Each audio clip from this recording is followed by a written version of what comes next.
नमस्कार। जन टीवी के उत्तराखंड के इस खास बुलेटिन में एक बार फिर से आप सभी का बहुत स्वागत है। मैं हूं आपके साथ प्रियंका तिवारी। खबरों को विस्तार से जानेंगे, लेकिन उससे पहले एक नजर हेडलाइंस पर।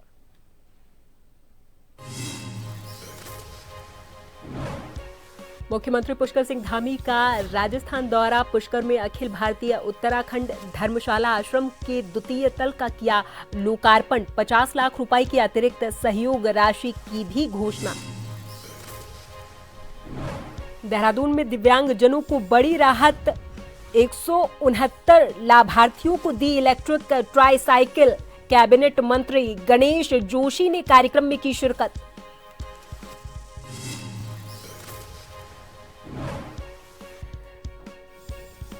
हिमाचल बॉर्डर से लगे इलाके में धामी सरकार का बुलडोजर एक्शन। कार्रवाई के दौरान कब्जाधारियों से खाली करवाई सरकारी जमीन। ऊर्जा विभाग ने 2 साल पहले भी इसी भूमि को करवाया था अतिक्रमण मुक्त। अल्मोड़ा के खाई में कार गिरने से 3 टीचरों की मौत। एसडीआरएफ ने अंधेरे में एक शिक्षक को बचाया। हल्द्वानी शादी में शामिल होने जा रहे थे चारों।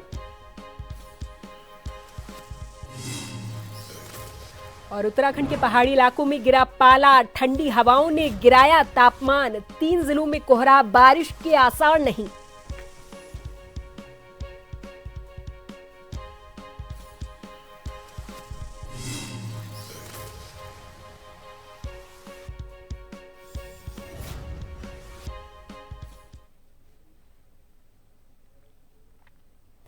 और अब खबरों को जानेंगे विस्तार से। उत्तराखंड के सीएम पुष्कर सिंह धामी राजस्थान के पुष्कर में पहुंचे हुए हैं, जहां पर उन्होंने अखिल भारतीय उत्तराखंड धर्मशाला आश्रम के द्वितीय तल का लोकार्पण किया है। कार्यक्रम में बड़ी संख्या में प्रवासी उत्तराखंडी, स्थानीय नागरिक और विभिन्न संस्थाओं के प्रतिनिधि उपस्थित रहे। मुख्यमंत्री धामी ने इस दौरान कहा कि चारधाम यात्रा का पुण्य तभी पूर्ण माना जाता है जब तीर्थराज पुष्कर के पावन सरोवर में स्नान किया जाए। मुख्यमंत्री ने बताया कि संभवतः सभी इसी आध्यात्मिक महिमा और आभा से प्रेरित हैं और उनके माता पिता ने उनका नाम पुष्कर रखा है। इस दौरान सीएम ने आश्रम के लिए 50 लाख रुपए की अतिरिक्त सहयोग राशि की भी घोषणा की है।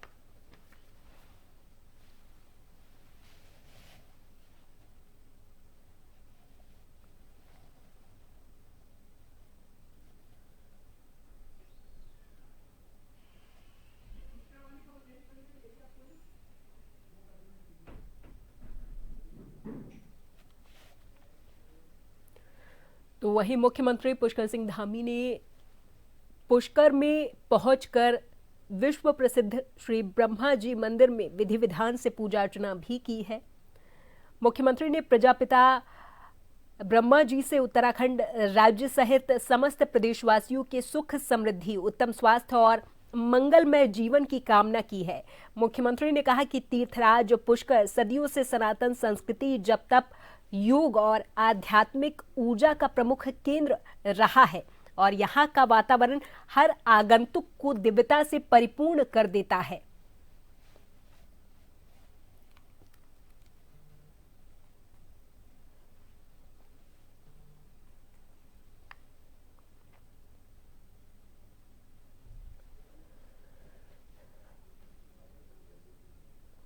रुड़की के मंगलौर पहुंचे बिहार के कैबिनेट मंत्री संतोष कुमार मांझी का एडवोकेट मोहम्मद शफी एडवोकेट ने जबरदस्त स्वागत किया है। इस मौके पर मंगलौर के युवाओं में भारी उत्साह देखने को मिला। मांझी ने मीडिया से कहा कि अगर 2027 के उत्तराखंड चुनाव में उनकी भागीदारी रहती है तो वो बहुत अच्छा प्रदर्शन करेंगे और इस चुनाव में जीत उनकी पक्की है।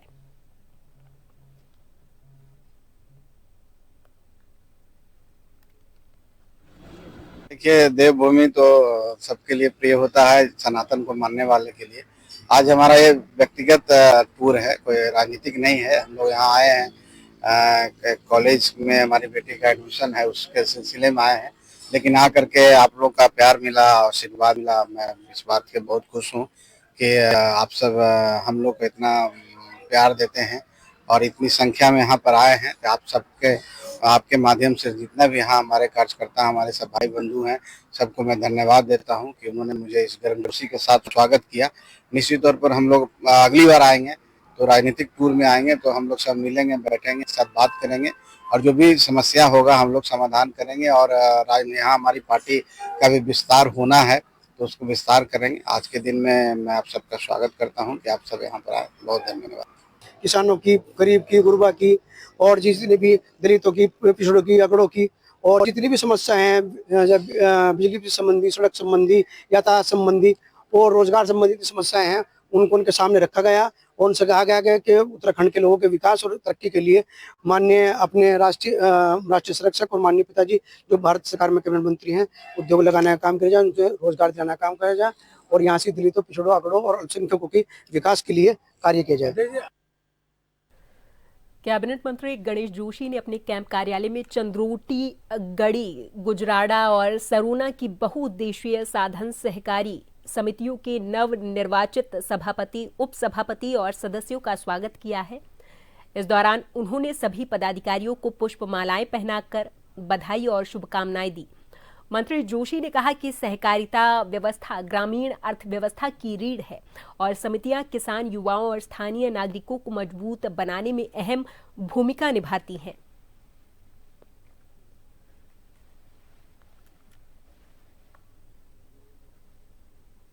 जमीन तक सहकारिता के माध्यम से किसानों को मजबूत करने का काम सरकार कर रही है और इतना महत्वपूर्ण मंत्रालय माननीय अमित शाह जी को मिला है और उसके माध्यम से आज लोगों को जोड़कर उनकी आर्थिकी को मजबूत करने का काम सरकार कर रही है। यहाँ उनके मार्गदर्शन में माननीय धामी जी लगातार सहकारिता आंदोलन को आगे बढ़ा रहे हैं। उत्तराखंड के कृषि मंत्री गणेश जोशी ने नाबार्ड योजना के अंतर्गत स्थापित पाली हाउस के 5 दिवसीय प्रशिक्षण के लिए जनपद देहरादून के 28 कृषकों के दल को हरी झंडी दिखाकर रवाना किया। कृषि मंत्री ने कहा कि किसानों की आय दोगुनी करने की दिशा में राज्य सरकार लगातार काम कर रही। उन्होंने बताया कि नाबार्ड के माध्यम से प्रदेश में 50,000 पाली हाउस स्थापित करने का लक्ष्य निर्धारित किया गया है, जिससे कृषि क्षेत्र में बड़े पैमाने पर परिवर्तन देखने को मिलेगा।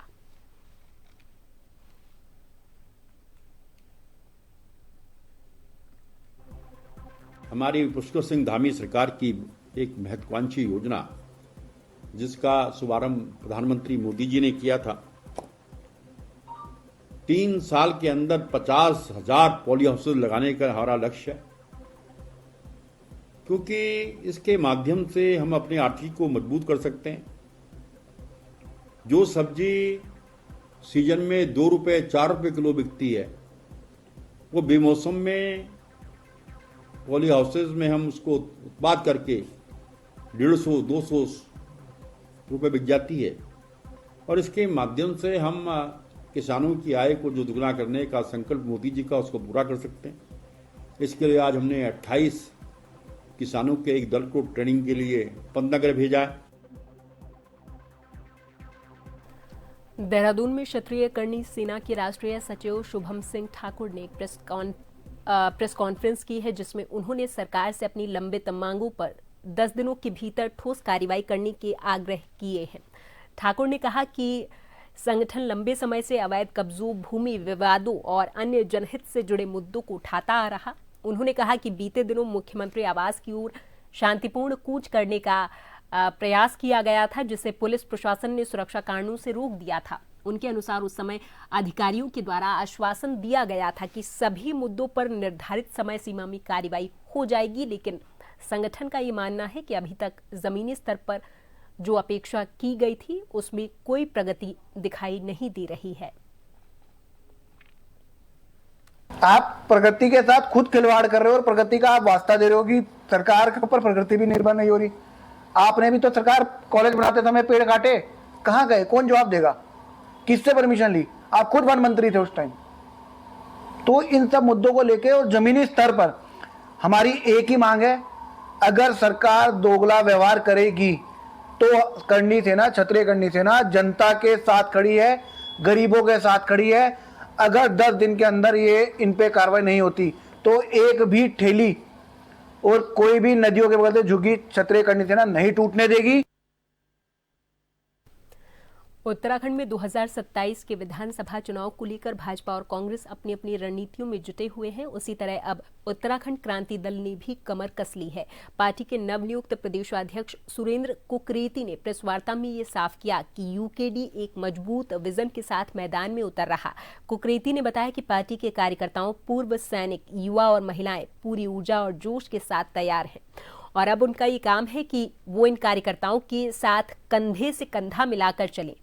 उन्होंने ये घोषणा की कि यूकेडी हर दरवाजे पर दस्तक दो अभियान शुरू कर रहा है, जिसके तहत कार्यकर्ता घर घर जाकर जनता से संवाद करेंगे और पार्टी का संदेश भी पहुंचाएंगे।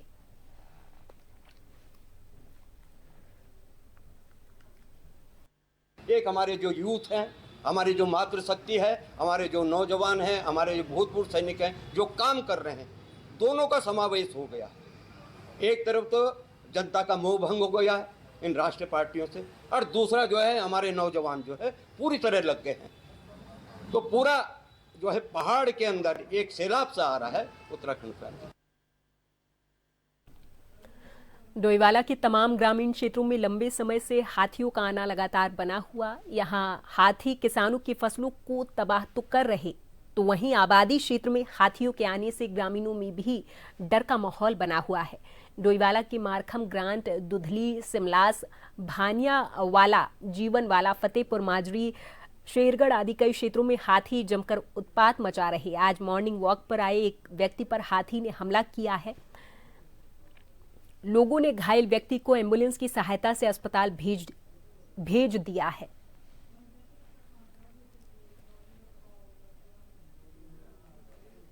हाथी के आने की धमक लग गई है, क्योंकि एक बार पिछले साल भी हमारे यहाँ आया था और अब के ये बाउंड्री भी तोड़ के गया एक, और बिल्कुल हमारे घर से सेंटर से होकर बीच में से हमारे जो नौकर वगैरह थे उनके सामने से बिल्कुल पास से घर के पास से गया। कोई नुकसान सिर्फ बाउंड्री तोड़ी है और प्रधान जी ताजिंदर सिंह के खेत में घुस के उसने गन्ने का नुकसान भी किया है। और हम वन विभाग से यही चाहते हैं कि आने वाले दिनों में बड़े गांव में बड़ा दहशत का माहौल हो जाएगा, और इससे हम वन विभाग से यही चाहते हैं कि हमारी रक्षा का इंतजाम किया जाए। और यहाँ पर वक्त है एक छोटे से ब्रेक का। फौरन हाजिर होंगे कुछ और खबरों के साथ।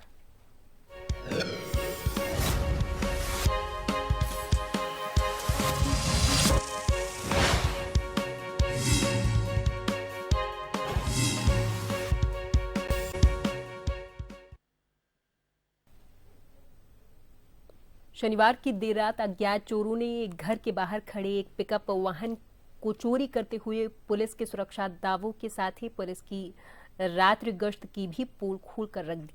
कोतवाल सुशील कुमार पुलिस बल के साथ मौके पर पहुंचे और आसपास लगे कैमरों के फुटेज को खंगाला है। चलकिया निवासी रफत अली ने बताया कि सीसीटीवी कैमरे में 2 लोग बाइक पर आते हुए दिखाई दिए हैं। गाड़ी चोरी हो गई। कौन सी गाड़ी थी? बिलोरो पिकअप है। क्या नंबर है? नंबर है UK 19CA 1515। किस समय हुई चोरी? ये रात गाड़ी निकली है मेरी 2:08 पे। घर के बाहर खड़ी थी? घर के गेट पर खड़ी थी मेरी गाड़ी। कल बेटे की शादी थी तो उसमें हम सामान उतार के और थक गए थे। रात 1-1:30 बजे तक हम सोए थे। उसके बाद हमें पता नहीं चला क्या हुआ। पुलिस को दे दी जानकारी? पुलिस को तहरीर दे दी है। किसानों की मेहनत से उगाई गई फसल पर अब व्यापारी बड़ा खेल कर रहे हैं। जहां एक और किसान अपनी छोटी ट्रैक्टर ट्रॉली में गन्ना लेकर मिल तक पहुंच रहे, वहीं दूसरी ओर कुछ व्यापारी ओवरलोड ट्रैक्टर ट्रॉली में खुलेआम यातायात नियमों की धज्जियां उड़ा रहे। मीडिया ने जब जिलाधिकारी मयूर दीक्षित से बातचीत की तो उन्होंने ये साफ कहा कि ओवरलोड ट्रैक्टर ट्रॉली पर सख्त कार्रवाई की जाएगी।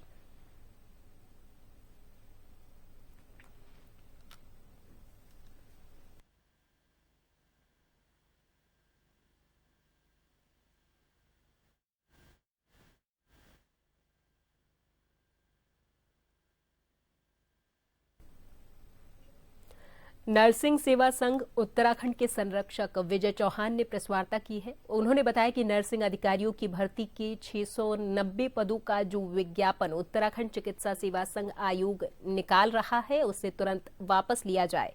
नए पदों को स्वीकृत करवाकर नर्सिंग भर्ती नियमावली में संशोधन करके कम से कम 1500 पदों की भर्ती वर्षवार सीनियरिटी के आधार पर अतिशीघ्र निकाली जाए।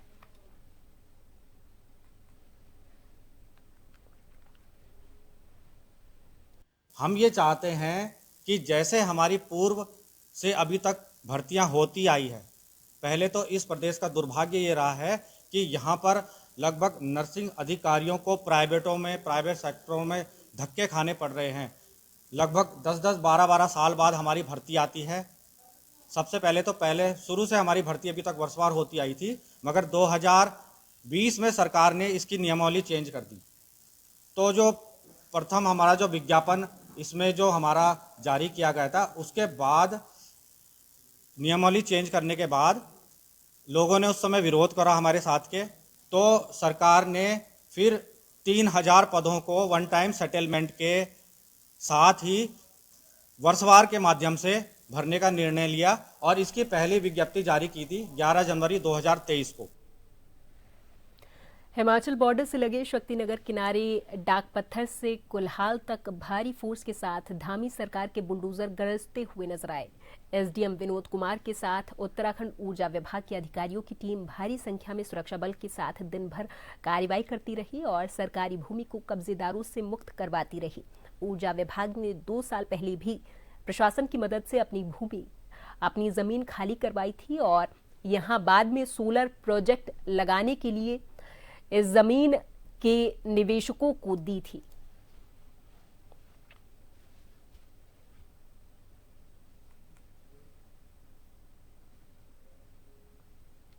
लोहाघाट विकासखंड के मंगोली गांव में दहशत का पर्याय बना आदमखोर गुलदार पिंजरे में कैद हुआ है। गुलदार ने 12 नवंबर को गांव के धूरा निवासी भुवन राम पर हमला करके मौत के घाट उतारा था। हालांकि ये वही आदमखोर है या फिर कोई और, इसकी पुष्टि के लिए गुलदार का डीएनए परीक्षण भी किया जाएगा। इससे पूर्व लोहाघाट क्षेत्र के चिउरानी गांव में भी 17 नवंबर की रात और सुबह के बीच एक गुलदार पिंजरे में कैद हुआ था।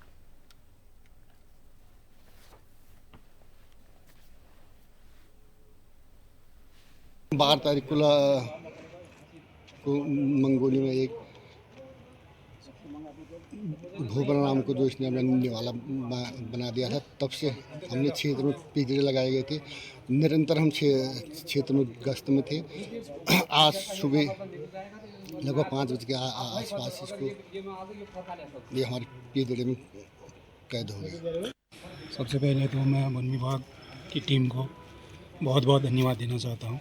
उन्होंने अपना जो है पूरा समय देके ये गुलदार को अपने बस में किया और पिंजरे जगह जगह पिंजरे लगा के 4 पिंजरे हमारे यहाँ लगवाए गए। उसके बावजूद ये कल रात या सुबह जब भी फंसा तो हमारे ग्रामीण क्षेत्र के लिए, गांव के लिए बहुत बड़ी राहत की बात है ये। और चलते चलते एक बार फिर नजर हेडलाइंस पर।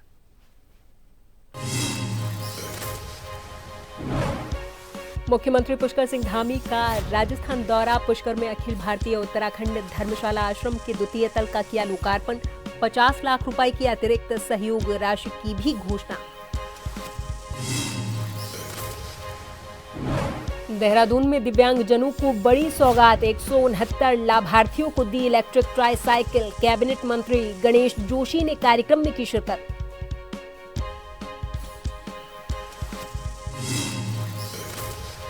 हिमाचल बॉर्डर से लगे इलाके में धामी सरकार का बुलडोजर एक्शन। कार्रवाई के दौरान कब्जाधारियों से खाली करवाई सरकारी जमीन। ऊर्जा विभाग ने 2 साल पहले भी इसी जमीन को करवाया था अतिक्रमण मुक्त। अल्मोड़ा की खाई में कार गिरने से 3 टीचरों की मौत। एसडीआरएफ ने अंधेरे में एक शिक्षक को बचाया। हल्द्वानी शादी में शामिल होने जा रहे थे चारों।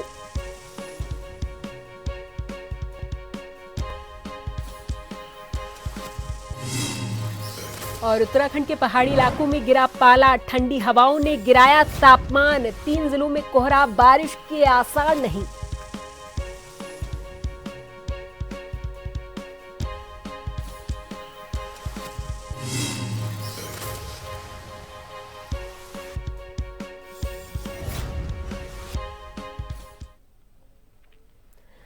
और इसी के साथ इस बुलेटिन में फिलहाल के लिए मेरे साथ बस इतना ही। आप देखते रहें जन टीवी।